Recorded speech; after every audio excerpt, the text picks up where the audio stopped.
What's going on, guys? This is Snoop603 and Fake Thriller from Shustybang, and welcome to another episode of our weapon comparison series for Battlefield 3. Today, we're going to look at the M249 and the LSAT. The M249 is available for the support kit, and it fires fully auto at 800 rounds per minute and reloads in 6.2 seconds. The LSAT is also available for the support kit. Its default fire mode is full auto at 650 rounds per minute and has a reload time of 5.6 seconds. So besides the two statistics we just listed that are clearly different, the fire rate and the reload time, these weapons are almost identical in every way they behave. I think one of the key differences, statistically speaking, is the M249 tends to have a higher spread all around and a little bit more recoil. Yes, but we're just kind of splitting hairs here. A lot of it has to do with hip fire, where the LSAT is actually much better. The only thing the LSAT is not better is its aim down sight spread while moving, which, let's face it, that's not what most people do with an LMG. It's a difference of 1 to 1.25, the 1 being the M249. But other than that, I mean, they're almost statistically the same exact thing. You just get a little bit less left to right recoil with the LSAT.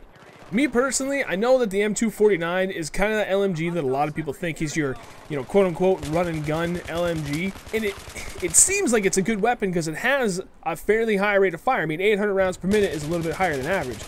But there's something about the LSAT. At first I wasn't that big of a fan, but the more I got used to it, the lower rate of fire, the slightly tighter, recoil patterns, it just seemed like I could get more done with it, even though I was firing significantly slower than its counterpart, the M249. It seemed like a more rounded gun that I could get a hold of and handle a lot easier than I could the M249. One of the things that the M249 has over the LSAT is that simply more people have used it.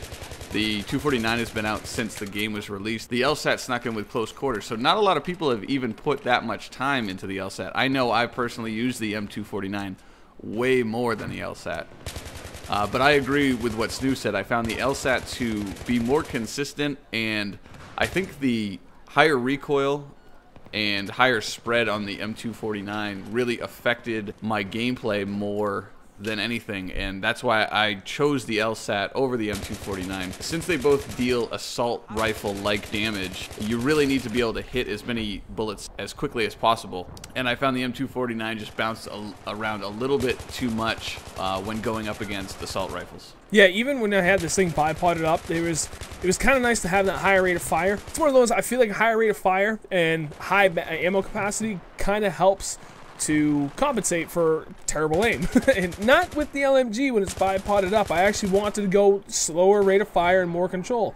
And even though I was able to just absolutely lay down incredible amounts of suppressive fire with the M249, especially with the extended mags, I just didn't feel like I was really getting the hits that I needed to in order to put them down. Without a doubt, I like the LSAT over the M249. So that's 2 votes for the LSAT over the M249. If you guys want to leave a comment down below telling us which one you would prefer out of these two, that'd be pretty sweet. And if you also want to leave a comment suggesting other weapons for us to pit against each other, we'd appreciate it. Alright guys, we're going to wrap up this episode. Thanks for watching. We'll catch you guys next week.